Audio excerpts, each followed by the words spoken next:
সাংবাদিকরা রিপোর্ট করে যে ব্যারিস্টার সুমন বন্ধুর বউকে শাড়ি দিলেন, বোঝা যায় বন্ধুর বউর সাথে আমার সম্পর্ক। মানে রিপোর্টের ভিতরটা উপরটা এরকম।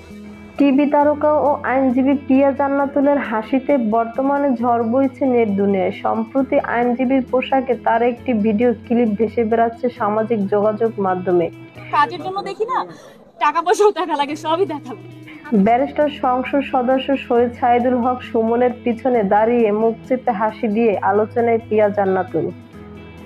সম্প্রতি অনলাইনে এক ভিডিওতে দেখা যায় ব্যারিস্টার সুমন বিভিন্ন ইস্যুতে গণমাধ্যমে কথা বলছিলেন। সে সময় সুমনের সহকর্মী হিসাবে পাশে দাঁড়িয়েছিলেন প্রিয়া।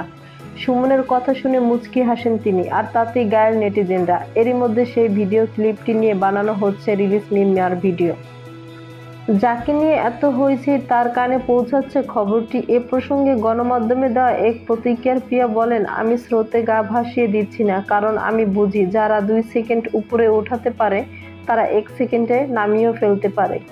ভিডিওটি দেখে অনেক তরুণ যেন প্রিয়ার প্রেমে মজেছেন। এ প্রসঙ্গে অভিনেত্রী জানান, যারা তার কন্টেন্ট বা রিলিজ তৈরি করেছেন তারা বেশিরভাগই তরুণ যুবক। বর্তমানে এগুলো একটি ট্রেন্ডের মাধ্যমে যাচ্ছে। যখন যে ট্রেন্ড আসে সেটা কি এই প্রজন্ম অনুসরণ করে, এটা দোষের কিছু না। 2007 সালে মিস বাংলাদেশ খেতাব অর্জন করেন প্রিয়া জান্নাতুল। এরপর 2008 সালে র্যাম মডেলিংয়ের মাধ্যমে ইন্ডাস্ট্রিতে পা রাখেন তিনি। পরবর্তীতে 2011 সালে দক্ষিণ কোরিয়া আয়োজিত ওয়ার্ল্ড মিস ইউনিভার্সিটি শিরোপা অর্জন করেন তিনি। এছাড়াও মিশরে অনুষ্ঠিত ওয়ার্ল্ড টপ মডেল প্রতিযোগিতায় শীর্ষ মডেল হয়ে সাফল্য অর্জন করে নেন প্রিয়া। 2012 সালে চোরাবালির মাধ্যমে চলচ্চিত্রে অভিষেক এই অভিনেত্রীর।